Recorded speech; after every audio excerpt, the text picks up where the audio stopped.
Today we'll talk about how can you disable safety posts on your Nextdoor app. So you just follow this ways, then it's going to work with you.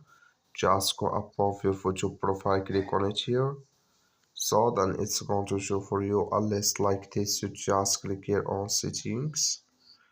So then it's going to take you to this list. You just click here on notifications here.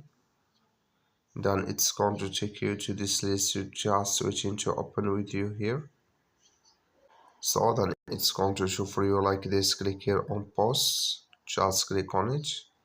Then it's going to take you to this list. You scrolling down here until you will find here safety posts. Can you disable it for email and for phone here, and here can you disable it for Nextdoor notifications. When you click on it, like you see color it's gone, that means safety post disabled with us now.